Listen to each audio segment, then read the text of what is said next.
홋카이도 여행 4일차에는 온천으로 유명한 노보리베츠에 다녀왔습니다. 저랑 엄마 아빠 셋은 삿포로 여행 내내 일찍 일어나서 이날도 7시 30분에 삿포로역에서 스즈라행 특급 열차를 타고 8시 50분에 노보리베츠에 내렸습니다. 역만 봐도 정말 시골 느낌으로 역 의자에 깔려있는 방석은 열차를 기다리며 추울 사람들을 위해 깔아놓았나 싶어서 훈훈해 보였어요. 노보리베츠 온천까지 가는 방법은 택시와 버스 두 가지가 있었고 처음에는 버스를 타고 들어가야지 싶어서 어떻게 얼마나 들어가나 찾아보고 있던 중에 갑자기 어떤 아저씨가 나타나 버스 시간표를 주며 영어로 버스는 10시 7분에 있어 라고 알려주고 가셨거든요.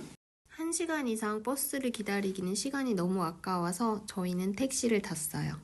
원래도 일본인이 친절하긴 하지만 홋카이도 분들은 정말 친절한 것 같아요. 半ばなりつつあるけども、こんな調子かな。なんか田舎っぽい。北海道の中で田舎っぽいですね、登別。有名なのは温泉だけ。温泉だけ。温泉はすごいよ。あ、すごい。もうあと3分もしたらすごいから。富良野の方行ってたの？はい。で、ガイドさんが、北海道は温泉が450円ぐらいで安いって聞いて。そう。けど滝本は高いよ。なんで高いですか？いいから高いですか？そう。なんか自然のもうとにかくすごいよ。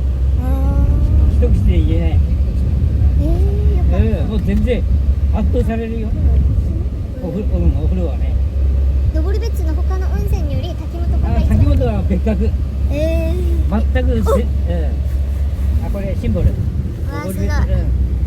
노보리베츠의 심볼 도깨비상을 지나 저희가 당일치기 온천을 할 타키모토칸에 도착했습니다.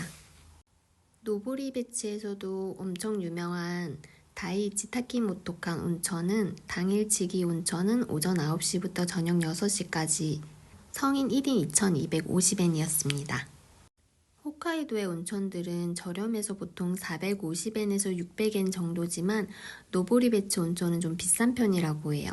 특히 제가 다녀온 타키모토칸은 현지인들에게도 유명하고 비싼 편이라고 하네요. 제가 탕에서 뉴질랜드 교민분을 만나서 이야기를 나누게 되었거든요. 이분이 겨울 온천과 숙박을 위해 자주 삿포로 여행을 오고 늘 타키모토칸에서 숙박을 했다고 해요. 이번에도 역시 그랬고요. 10년 전에는 여기가 정말 유명하고 좋았던 것은 맞았다고 해요. 그런데 지금은 다다미 방 외에 서양식 방을 만들려고 중축해서인지 뷰가 건물로 막혀있는 곳이 많아서 본인이 예약한 방도 창문 전체에 회색 건물이 틈도 안 주고 막혀 있어서 감옥 같은 느낌이 들었다고 해요. 그래서 방 교체를 요청했더니 부엌 옆인지 저녁마다 음식 냄새 한 풍이 안 돼서 죽을 맛이라고 해서 결국 원래 감옥방으로 돌아갔다고 합니다. 영어는 당연히 전혀 통하지 않고 서비스도 옛날 같지 않아서 좀 아쉬웠다고 하네요. 현재 엔화가 많이 저렴해서인지 중국인들이 너무 많이 와서 한 방에 여러 명이 투숙하며 탕도 엄청 시끄럽고 밤에 방도 엄청 시끄럽다고 제가 예약을 못한 것이 정말 다행이고 행운이었다고 하더라고요. 온천 시설은 좋은 편이고 노천탕도 있어요. 노천탕은 발가벗고 밖에 나가는데 산이 별로 높아 보이지 않아서 등산 가능하겠는데? 등산하는 사람이 우리 발가벗고 다니는 모습 다 보겠는데?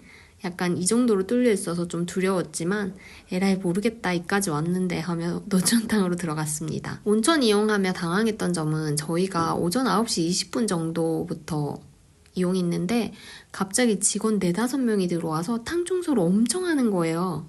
그래서 숙박 고객이 아니라 당일치기 고객이라 이렇게 눈치 주는 건가 할 정도로 탕에 물을 빼고 청소를 엄청나게 하더라고요. 그래서 나중에 또 돌아가는 택시 안에서 기사님께 온천에서 이런 일이 있었는데 혹시 왜 그런지 아시냐고 물어봤거든요.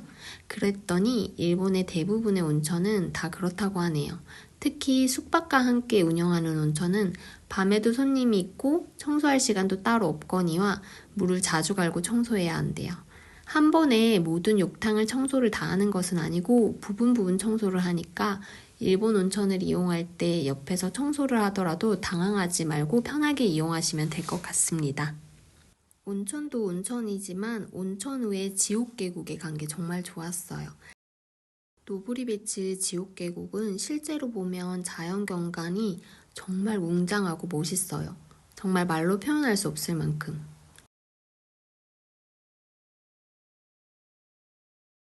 저희는 9시 20분에서 10시 40분 정도까지 온천하고 지옥계곡에 바로 가서 11시 40분 정도까지 구경했거든요. 물론 그때 관광객이 조금 있기는 했는데 생각보다 많이 없어서 사진 찍기가 참 좋았어요.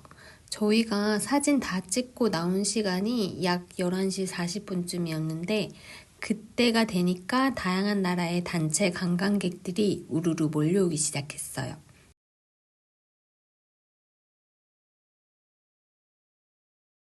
생각보다 빨리 온천과 지옥계곡 투어까지 끝나서 점심이나 빨리 먹으러 갈까 해서 지옥계곡 안내소에 들어가 길을 물었거든요.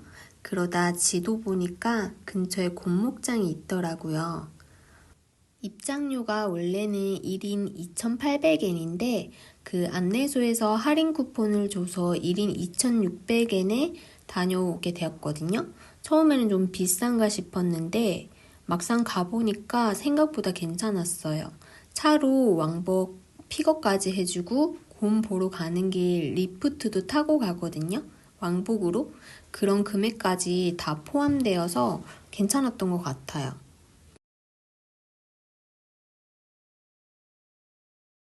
노브리베츠 곰 목장에 도착해서 가장 먼저 볼 수 있는 곰들은 아기 곰들인데 너무 귀여웠어요. 아기 곰이라도 사람을 해칠 수도 있다는 이야기를 들었는데 이렇게 귀여운걸요? 곰 목장에 뜬금없이 오리인지 거위인지 모르겠는 아이들도 있었어요. 이제 이 아이들을 지나 어른 곰들을 만나러 갔어요. 어른 곰들에겐 간식을 줘도 된다고 해서 자판기에서 간식을 뽑아서 갔습니다. 수컷 곰들에게 간식을 줄 때는 위에서 던져줄 수도 있고 이렇게 창문 쪽으로 가면 간식 주는 파이프를 통해서 줄 수도 있어요. 수컷 곰들은 얼굴까지 다 시커매서 사진 보정을 안 하면 눈, 코, 입이 안 보였거든요. 암컷 곰들은 조금 더 밝은 톤이었고 수컷 곰은 전체적으로 근육곰 같은 느낌. 암컷 곰들은 그냥 지방으로 포동포동한 느낌이에요.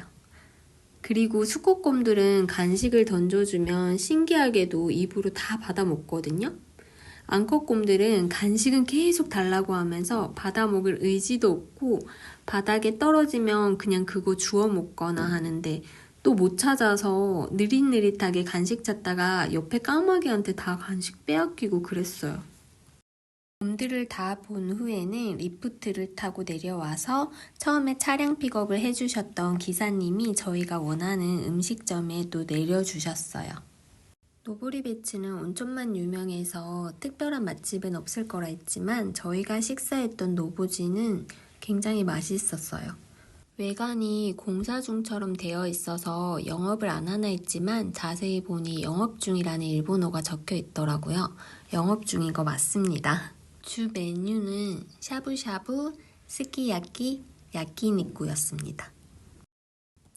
구워 먹는 고기도 스키야키에 넣을 고기도 고기 퀄리티에 따라 가격이 천차만별이었어요. 엄마는 따뜻한 국물이 있는 스키야키를 먹겠다고 했고 아빠는 구워 먹는 고기를 먹고 싶다고 했거든요. 그래서 저희는 스키야키 2인분, 아빠가 드실 구워 먹을 고기와 밥과 된장국을 시켜 먹었습니다. 스키야키 안에 고기도 특선 와규로 시켰더니 1인분 냄비에 5,478엔, 한국 돈으로 약 5만원 정도 했고요. 아빠는 한국으로 치면 한우, 와규와 로스, 돼지 등심 로스를, 그리고 저는 우설이 먹고 싶어서 규탄을 먼저 1인분씩 시켰어요. 정말 맛있었던 건 우설이랑 아까 말한 와규, 특선 와규가 정말 입에 살살 녹고 너무 부드러워서 맛있었어요. 이거를 먹고 돼지고기를 먹으니까 별로 맛이 없는 느낌? 추가로 와규를 실컷 시켜 먹고는 마무리로 역시 디저트 아이스크림 빠질 수 없었죠. 홋카이도 크림치즈 아이스크림도 너무 맛있어서 양쪽에서 엄마 아빠 한 숟가락씩 계속 떠먹여주느라고 바빴어요. 부모님과 삿포로 여행해서 식비와 여행 경비가 예상보다 덜 나와서 이날만큼은 정말 가격 상관없이 맛있게 식사했어요. 엄마 아빠가 이번 여행에서 가장 맛있는 식사였다고 해서 뿌듯했는데 이날 소식자 부모님은 배부르다고 저녁을 패스했답니다. 여기서 점심 한 끼 비용이 26,000엔 정도? 하나로 치면 약 24만 원 정도 나왔는데요. 부모님과 겨울 홋카이도 여행 4박 5일 중에서 저희 셋 다 가장 만족스러웠던 여행지는 노보리베츠였습니다. 노보리베츠 여행 계획이 있다면 저희처럼 일찍 가셔서 모든 코스 다 웨이팅 없이 즐겁게 관광하시길 추천드립니다.